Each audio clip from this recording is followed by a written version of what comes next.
Chapter 1. A Governess Gets a Job. It was a strange story which we heard in that old house on the night before Christmas. We sat by the fire and listened silently until the end. Then somebody said, "How unusual! It's the first time that I've ever heard about a child who saw a ghost."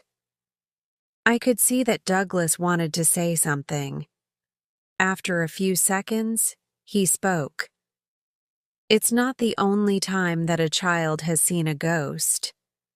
A ghost story with one child in it is frightening enough. But two children who see ghosts, isn't that quite strange? Doesn't that give the story another turn of the screw?" "Of course," somebody answered. "Two children give two turns of the screw. We want to hear the story." Douglas looked at all of us and said quietly, "It's a terrible story. It is the most frightening story that I know." "Then begin at once," I said. "I can't. It's in a book which is locked in my desk at home. I can ask my servant to put it in the post." "Oh, yes, please do." Everyone asked him to hurry. "Is it your story?" I asked him. No. I heard it from a woman. I've never forgotten it. She wrote it down, and when she died, it came to me. She was 10 years older than me. She was my sister's governess when I was a student at university. In the summer holidays, I talked to her a lot. Yes, don't smile. She was beautiful. She was also clever and interesting, and I liked her very much. I think she liked me too. It was 40 years ago, but I remember everything. Did she tell any others her story? No, she said that I was the first person to hear it. The packet arrived in the post 2 days later. We all wanted to hear the story, and we sat down ready after dinner that evening. Before Douglas read the story to us, he told us about the young woman. She was 20 years old. She came from a poor church family, and she decided to work as a governess. She heard about a man who wanted to employ a governess for 2 children. She went to London and met him at his large house in Harley Street. They were his brother's children. His brother was dead, and now he had to look after them. The man was handsome, rich, and unmarried, and the young woman was immediately in love with him. "I'll be so pleased if you can take the job," he told her. "London isn't a good place for children. I've taken them to my family home in Essex. It's a large house with big gardens and a park. I have no time to look after them. I've sent my best servants there, and the housekeeper, Mrs. Gross, is a very good woman. You will like her, I'm sure." He was very worried about the children, a little girl and her older brother. Not long ago, their first governess died suddenly, and now their uncle had to employ a new governess quickly. He had to find the right person. The boy was away at school, but he came back in the holidays, and the little girl was home all the time. "How did the first governess die?" a listener asked Douglas. "Was the job dangerous?" "You will hear everything," he answered. The young lady did not give her answer at once. It was her first job, and the house was big and almost empty. The money was good, but could she be happy there, alone? She wanted to help this wonderful man, but could she look after the children well enough? She returned to the house in Harley Street 2 days later. "I have decided to take the job," she said. "Her love for her new master," somebody said. "Yes, of course." This love helped her later. It helped her to be brave, Douglas continued. But her employer said, "There's one thing that you must promise me. You must never bring any problem to me. You must never write to me. You must decide everything." She promised. He took her hand. He was so pleased with her. She never saw him again. Douglas opened the red book on his knee and began to read the governess's story to us. Chapter 2. The Two Children. I was very worried during the journey. Was I making a mistake? I was going alone to a strange house to teach two children that I did not know. But it was a beautiful day, and when I arrived, the house was a pleasant surprise. It was large, but light, with open windows and bright flowers in the gardens. And Flora was the most beautiful child that I have ever seen. Her hair was gold in color, and her dress was blue. She and Mrs. Gross, the housekeeper, were there to meet me. Mrs. Gross seemed to be a kind, good woman. And at supper that evening, I asked her about Miles, the boy. "If you like this little girl, you will like the boy too," she said. She smiled at Flora, and Flora smiled at us both. "He's so clever." "When will I see him? Tomorrow?" "No, the day after." I was very excited that night and did not sleep much. I heard some small sounds in the house. Perhaps someone was awake. My room was large and comfortable. There was a little bed in it for Flora, but on my first night, she slept with Mrs. Gross. I woke up with the birds and looked forward to my first full day with her. Flora showed me everything in the house and garden.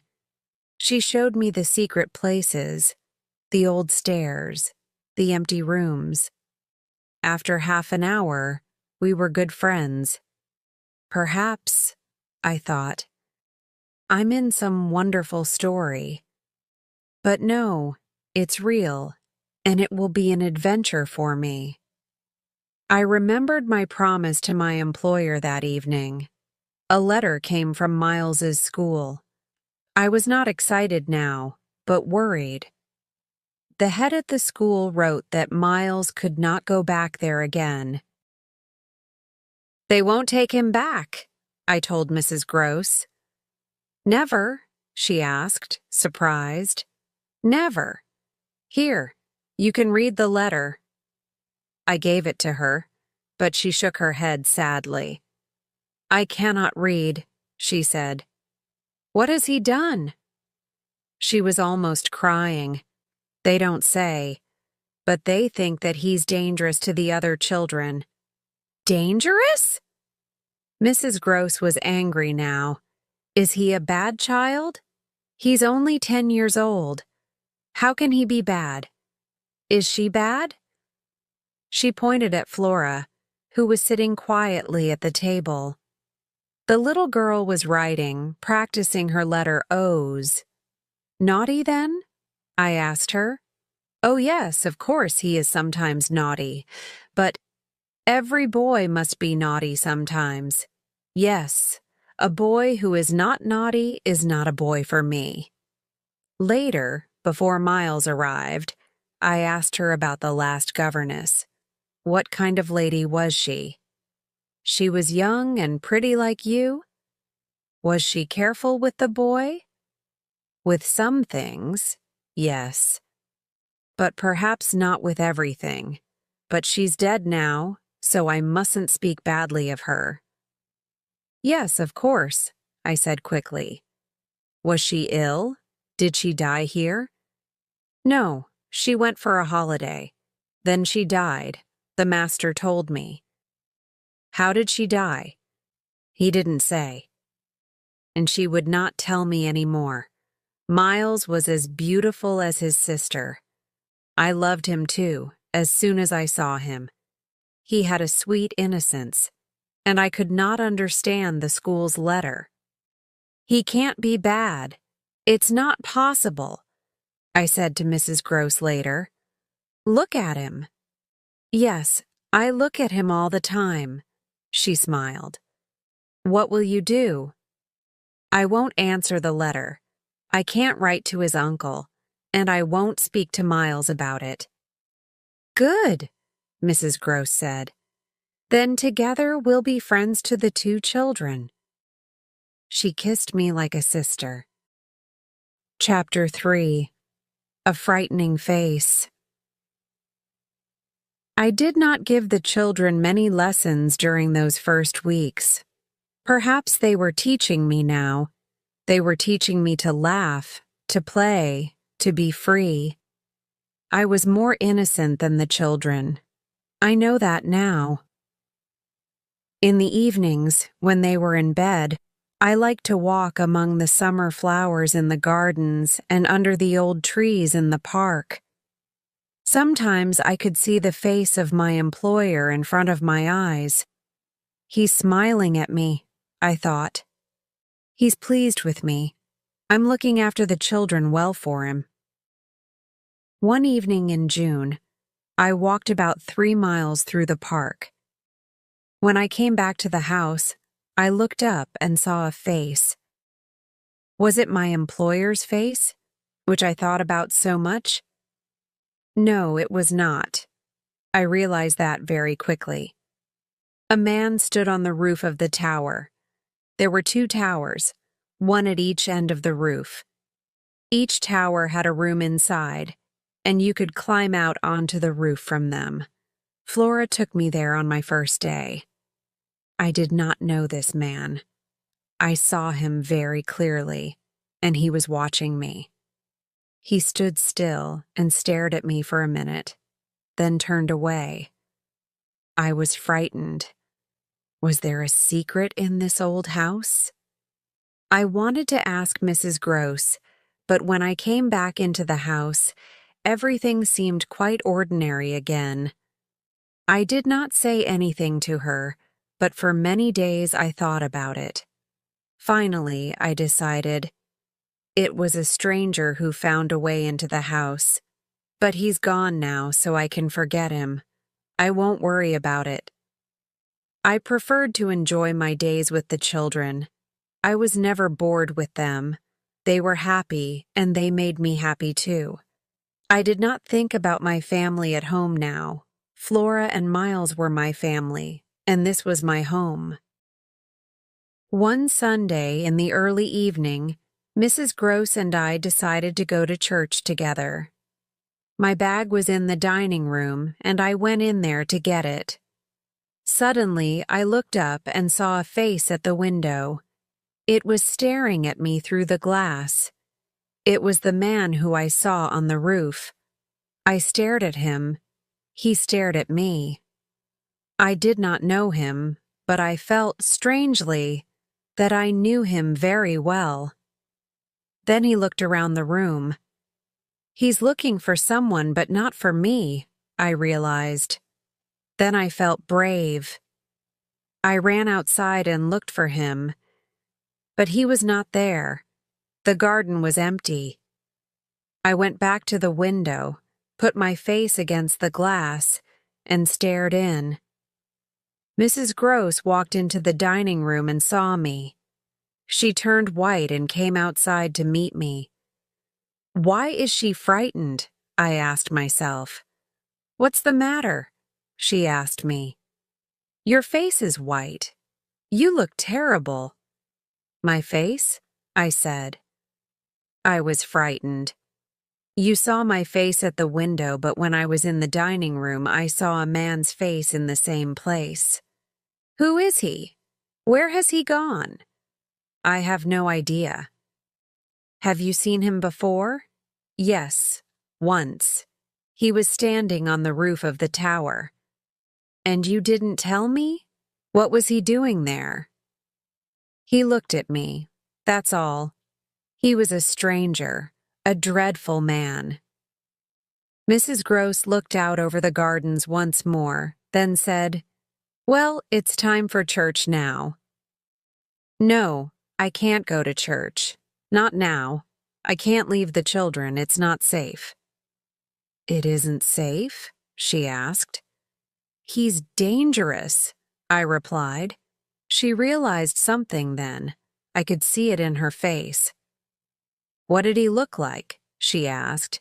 He is like nobody. What do you mean? He has no hat. She looked worried, so I continued quickly. He has red hair and a long face with strange eyes. Mrs. Gross's mouth was open and she stared at me. Is he handsome? How is he dressed? Oh, yes, he's handsome. And he's wearing another person's clothes. The master's, she said. You know this man? She did not reply for a second. Then she answered, Quint. Peter Quint. He was the master's servant. He took some of his clothes, but never his hat. When the master left, Quint looked after everything in the house.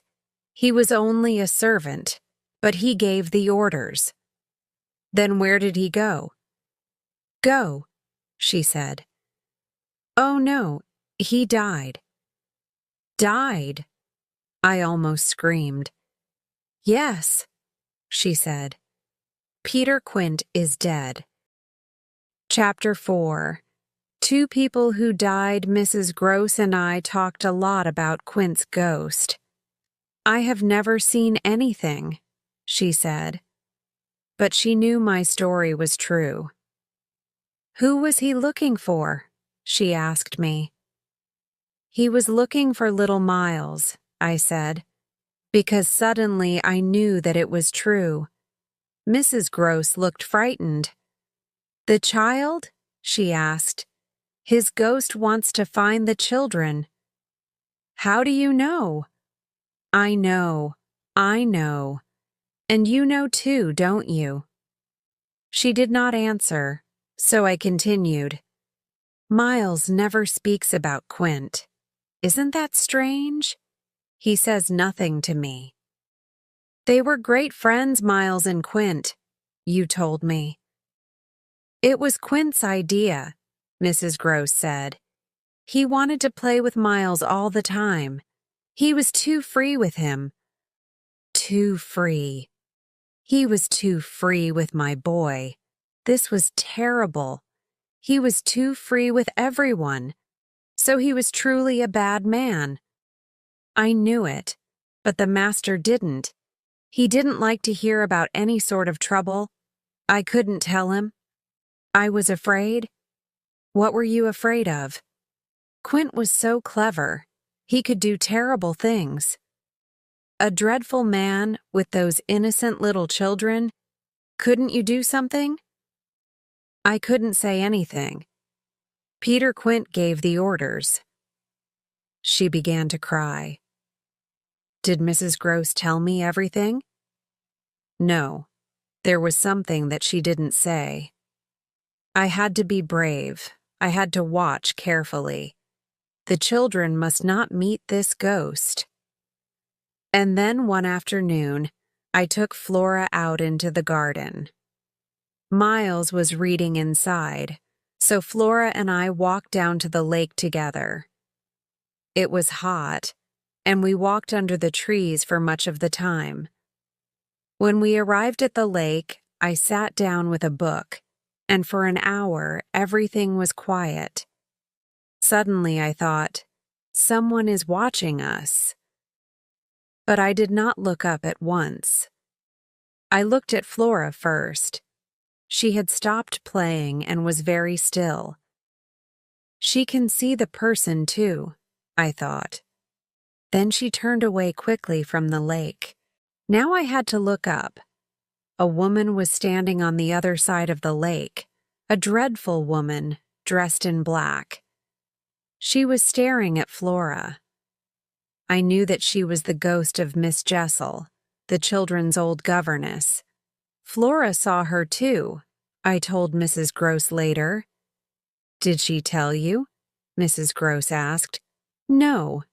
And that makes it more terrible. The woman has come for Flora. The way she looks at her—" Mrs. Gross turned white. She was dressed in black? Yes, and she was handsome. She was a beautiful woman, but a bad one. "They were both bad," she said at last. "You must tell me about them now," I said. "They were together," she said. "They were lovers, but she paid a terrible price for it. Yes, she suffered, poor woman. He did what he wanted." "With her? With them all? How did she die?" "I don't know. I didn't want to know. But she couldn't stay in the house after that. She had to leave.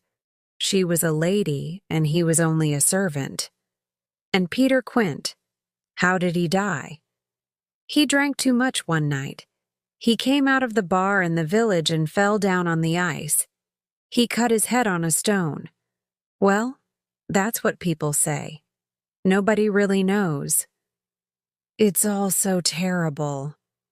And now I began to cry, and Mrs. Gross took me in her arms. "We can't save the children. They're lost. Lost." But I still wanted to be with the children most of all, especially with Flora. She looked into my face carefully with her big blue eyes and said, "You were crying." She was so sweet, so innocent. How could she know about these dreadful things? And Miles?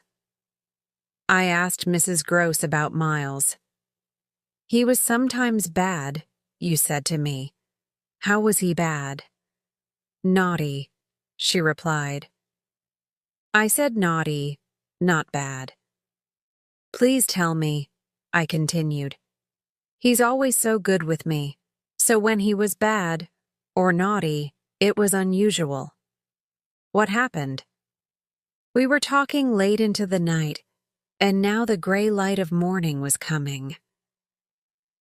Mrs. Gross was silent for a minute. Then she answered me.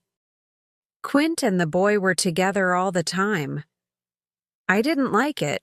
I spoke to Miss Jessel about it. She was angry with me. 'It's none of your business,' she said. So I spoke to Miles." "You told him that Peter Quint was only a servant?" "Yes." "You're only a servant too," he answered me. And there were times when he and Peter Quint were together for hours, but he said, "I haven't seen Peter today." "He lied to you?" Mrs. Gross seemed surprised by this word. "Yes, perhaps he did." "And he knew about Quint and Miss Jessel?" I don't know. "Yes, you do know. And we need to know more." Chapter 5. The Children in Danger. I waited and watched carefully for some days. The children were so lovable and happy that I nearly forgot my worries sometimes. They enjoyed studying and were clever and funny in our lessons together. Sometimes they seemed to have a plan. One of them talked to me, while the other disappeared outside. But this did not really worry me. Then, one evening, I stayed up very late in my bedroom. I was reading a book by the light of a candle. Flora was asleep in her little bed in the corner. Suddenly, I looked up and listened. Something was moving in the house. I remembered my first night, when I heard sounds like this. I took my candle and left the room. I locked the door behind me and walked to the top of the stairs. My candle went out, but I noticed that it was already quite light, and I could see without it. I realized that there was someone on the stairs below. It was Peter Quint again. There was a big window by the stairs. He stood by it and stared up at me. I knew then that he was both wicked and dangerous. But I was not afraid. We stood and stared silently, and that was the strangest thing. A murderer can talk, but a ghost cannot. Then he turned and disappeared at the bottom of the stairs. I returned to my room. A candle was still burning there, and I saw that Flora's bed was empty. I ran to her bed, frightened. Then I heard a sound. She was hiding by the window. She looked very serious.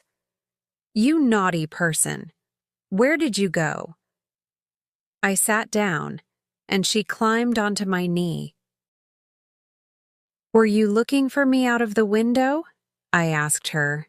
"Did you think I was in the garden?" "Well, someone was out there," she said, and smiled at me. Her face was innocent and beautiful in the candlelight. "And did you see anybody?" "Oh, no." I knew that she was lying, but I did not say anything. Each night now I sat up late. Sometimes I went out of my room to look and listen. Once I saw a woman on the stairs. She sat there in sadness, with her head in her hands. She did not show me her face, but I knew that it was dreadful and that she was suffering. I only saw her for a second, and then she disappeared. After 11 nights, I could not stay awake late, and I went to sleep quite early. I woke up at about 1 o'clock in the morning. Flora was standing by the window, staring out. She did not notice me.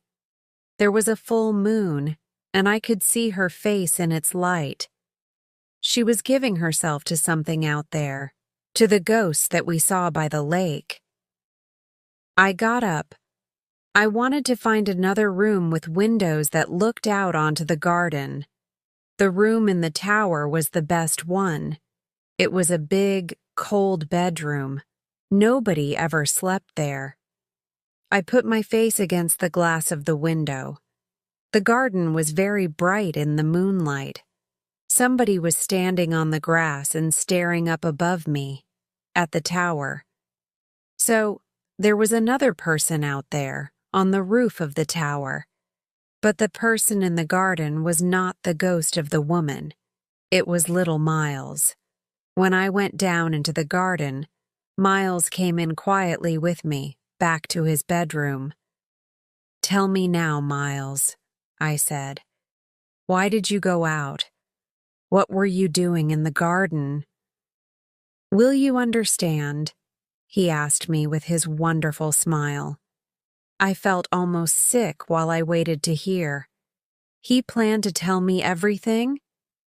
"Well," he said, "I wanted to be bad." He kissed me. "I didn't go to bed. I went out at midnight. When I'm bad, I'm really bad." He spoke like a naughty, happy child. "I planned it with Flora. She stood at the window to wake you up. And you stood outside in the cold. Well, you must go to bed now." I was the governess again, and Miles was just a naughty boy. He was too clever for me. I told Mrs. Gross everything. "We think that the children are good, but they're not. They live with them, not with us. They want to be with Quint and that woman." "But why?" Mrs. Gross asked. "Because Peter Quint and Miss Jessel are wicked, and they taught Flora and Miles to love wickedness. They're bad." "Yes, they were a wicked pair," Mrs. Gross said. "But what can they do now? They're dead. They're still here.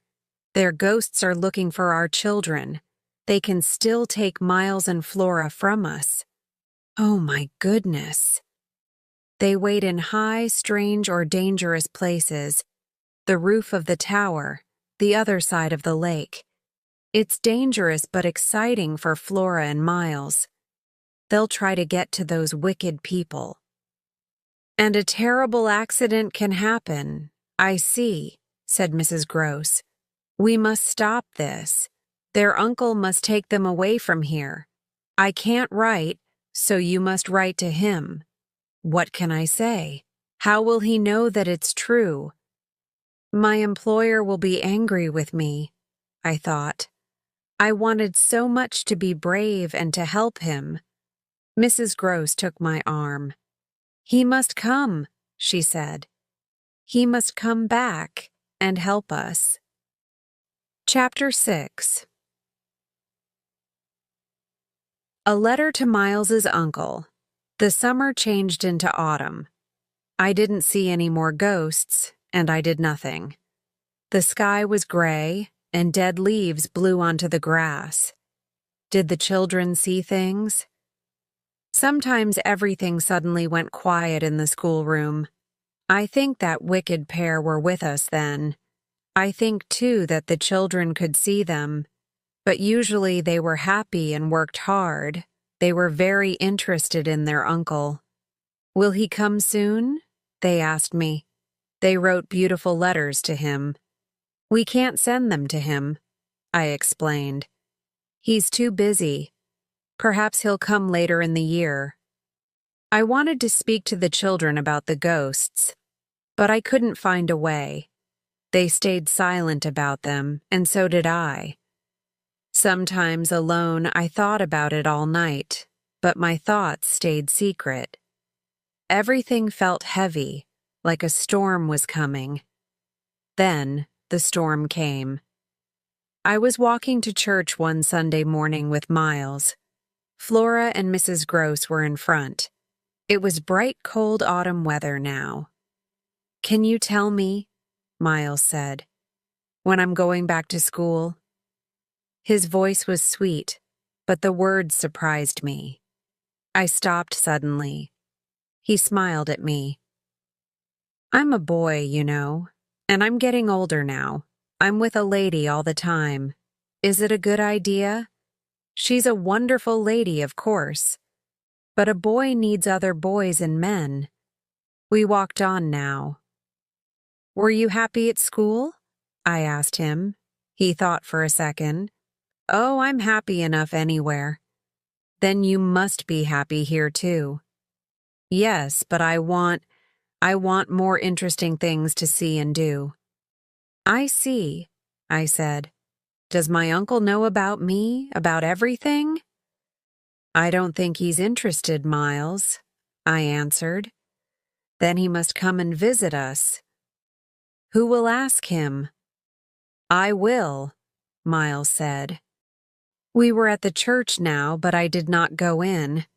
I stayed outside. For the first time, I did not want to be with Miles. Of course, he was right. It was unnatural for a boy to spend all his time with a governess every day. And I was doing nothing about it. Could I speak to his uncle? Miles knew now that I did not want to do this.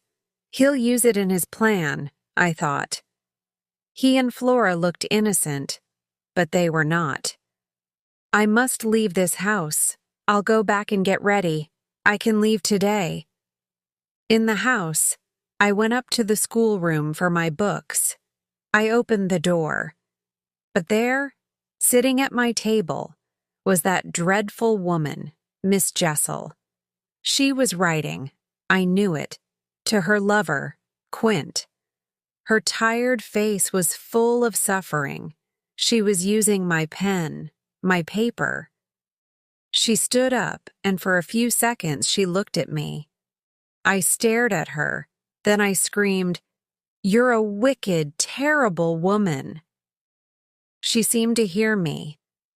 But the next minute, the room was empty, and I knew now that I must stay in the house.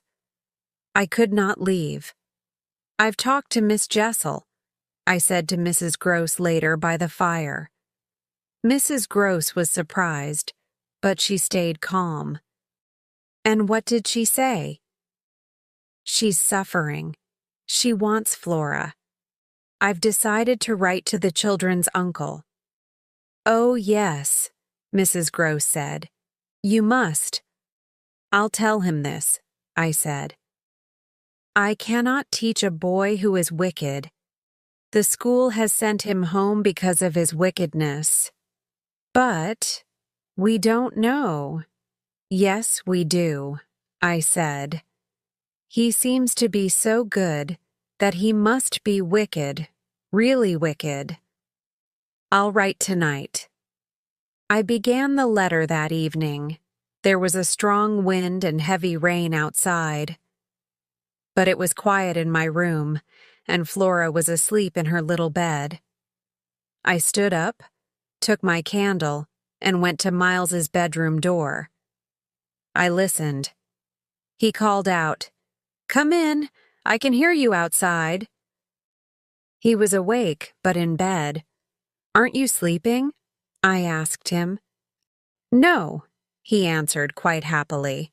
"I like to lie and think." "What do you think about?" "About you, of course, and about all these strange things." "What strange things?"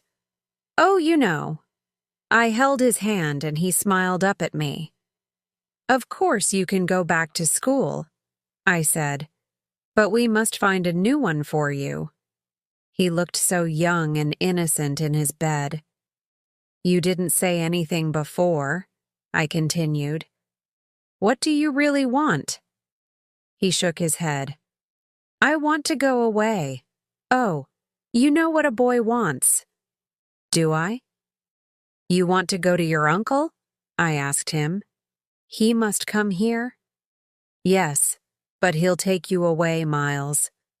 "That's what I want. You must tell him everything." "Tell him what?" I asked. "He'll ask you questions. You must tell him things too." "What things?" "The things that you don't tell me. He must decide on his plans for you. You can't go back to your old school, you know." I looked at this brave, calm young boy, and I kissed him with love. "I'm writing to your uncle," I said. "I've already started the letter." "Well then, finish it. Tell me something first, Miles. What happened?"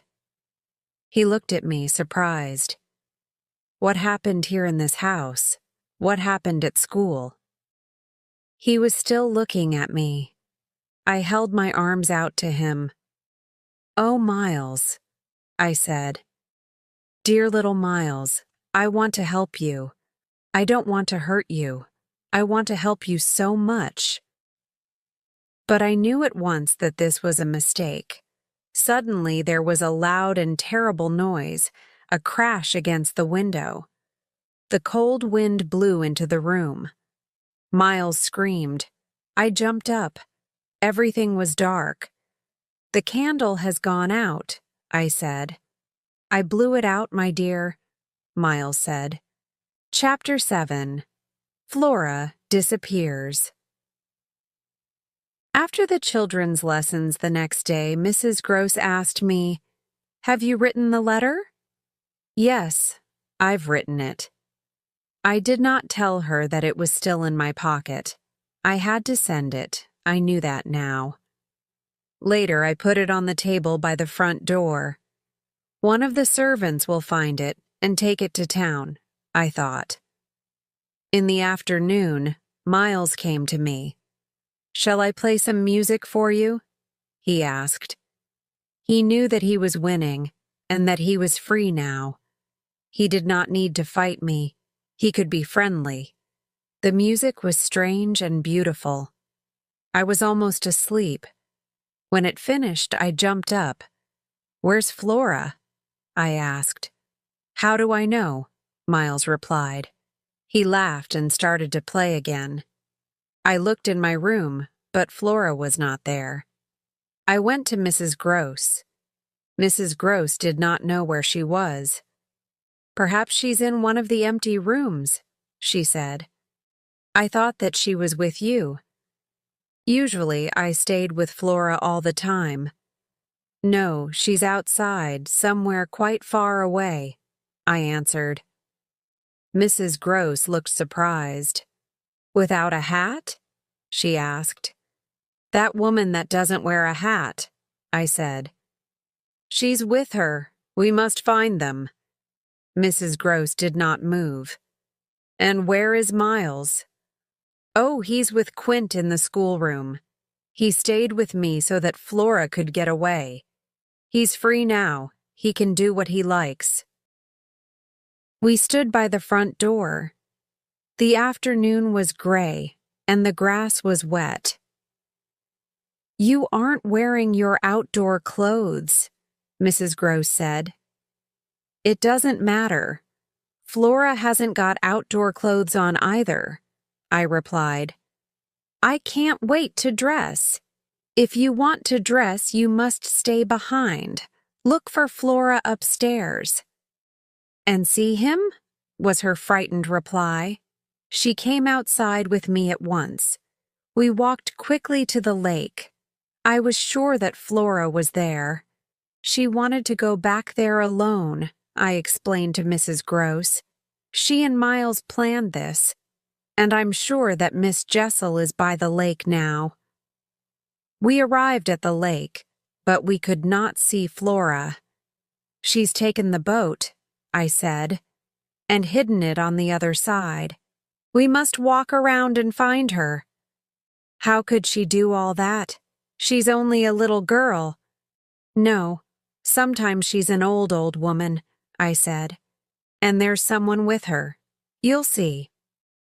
10 minutes later, we arrived at the other side of the lake and found the boat there. But where was Flora? We went on, into the next field. There she is, we both said at the same time. Flora stood on the grass and smiled. She did not move or speak. She smiled and smiled, in a dreadful, silent way. Mrs. Gross threw her arms around the child. Flora stared in surprise at my head, without its hat, and said, Where are your outdoor things? Where are yours? I asked her. And where's Miles? She asked. If you'll tell me, I'll tell you. There must be no secrets now. Tell you what. Tell me, my dear, where's Miss Jessel? Mrs. Gross gave a small scream. In the same second, I screamed too. I shook Mrs. Gross's arm and said, She's there, she's there. Miss Jessel stood on the other side of the lake. In a way, I was glad. It's all true then, I thought. Mrs. Gross will be able to see everything too. I pointed across the lake. Mrs. Gross looked, but Flora did not. She watched my face calmly and seriously. She's there, you poor, unhappy child. You can see her very well. But Mrs. Gross was angry. What terrible things you say. Where can you see someone? There's nobody there. She could not see anything. And now I was losing everything. That wicked governess was winning. She's not there, Mrs. Gross continued, talking to Flora now. You can't see anyone. That poor lady, poor Miss Jessel's dead. We know that, don't we? It's all a mistake, and we're going home now, quickly. Flora was holding on to Mrs. Gross's dress. Her face was suddenly ugly. I can't see anybody. I never see anything. I don't like you. She turned towards Mrs. Gross. Take me away from her. From me? I asked. From you. From you. I stared at the ghost, which was still there. Then I shook my head and said sadly to Flora, I've lost you. I'm sorry. She's won. I tried to help you. Goodbye. And to Mrs. Gross I said, Go. Go at once. I don't remember anything after that. I was on the ground crying for a very long time. It was nearly evening when I got up. I went back to the house and up to my room. Flora's things weren't there now. Later, Miles came and sat silently with me. He was not unfriendly. I was very cold, but felt warm when he was there. Chapter 8. Trying to save Miles, Mrs. Gross came into my room the next morning. Flora was ill. "What does she say?" I asked. "What has she seen?" "I can't ask her," Mrs. Gross said sadly. "But she seems so old now." "Does she talk about Miss Jessel?" "Not a word. They're so clever, that woman and Flora. Flora will never speak to me again, and she'll tell her uncle about me. What a terrible governess, he'll think. Shall I leave now?" I continued. "That's what Flora wants, isn't it?" She agreed. "She doesn't want to see you again." "Well then," I said, "you must go. You must take Flora away to her uncle's. I'll stay here with Miles. But the two children must not meet alone together. Not for 3 seconds." "Yes, you're right. Flora must leave this house. We'll go this morning. And I can't stay. Flora is saying such terrible things. Dreadful words, dreadful things. Where did she learn them?" She was crying now. "You believe me then?" I asked her. "Oh, yes, I do.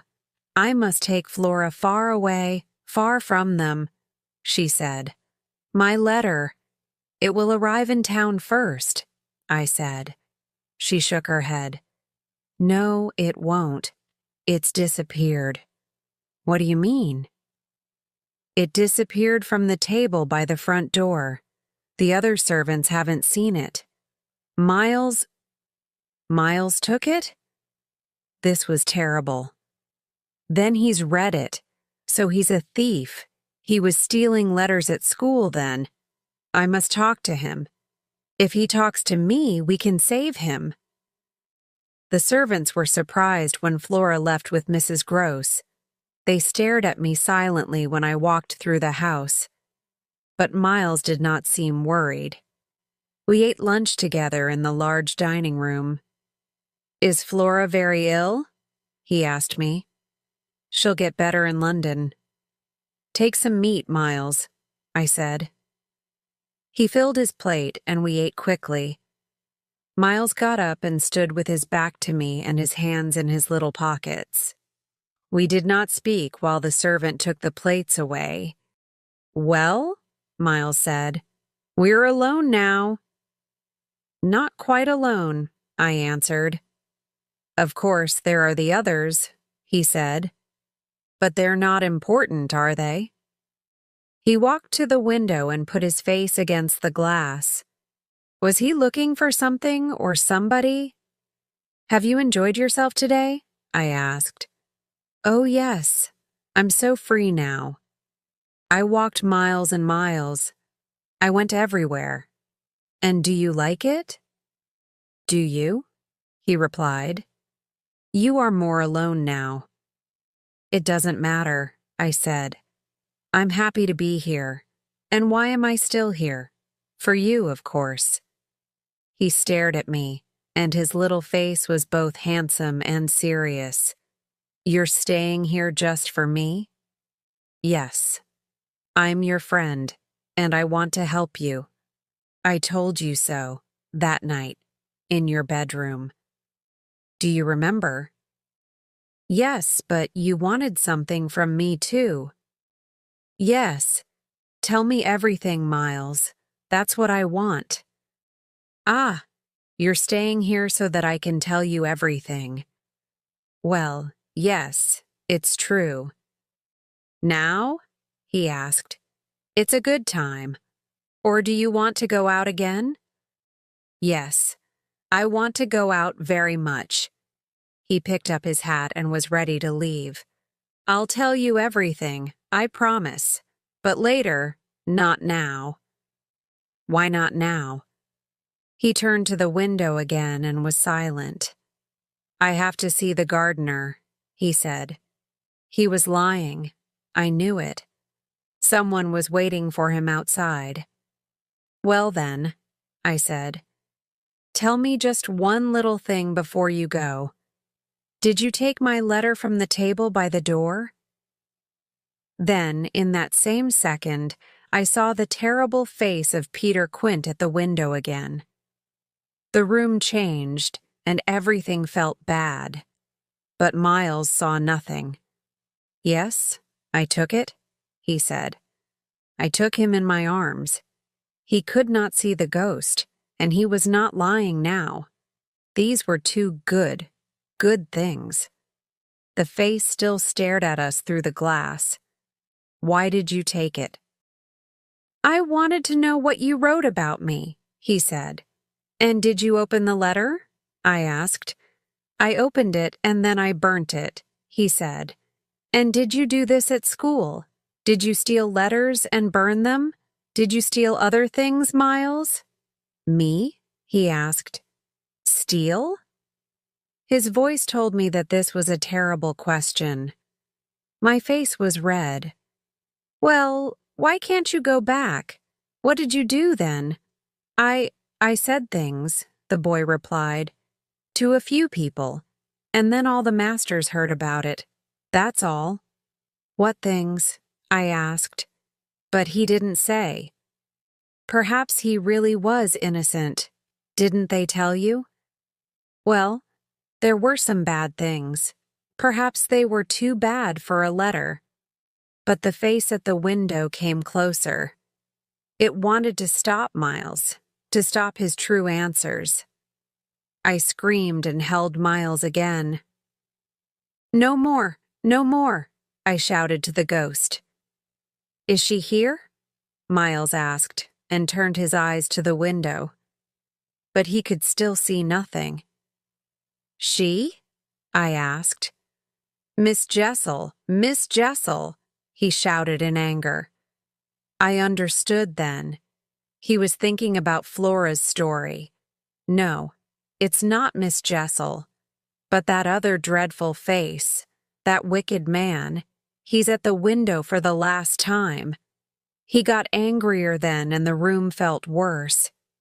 He is here then? He asked. Who? I had to ask him. Peter Quint, of course. Where is he? He looked around the room. Where? It doesn't matter, I said. I have you now. You are mine, not his. He has lost you forever. There, there. I pointed. But Miles saw nothing. He screamed like an animal, like a person who has lost everything. He's falling, I thought. I must catch him and save him. I held him hard, very hard. And then Miles and I were alone together in a quiet afternoon. But suddenly his little heart stopped, and I realized what I was holding. I was holding a dead child, not a living one.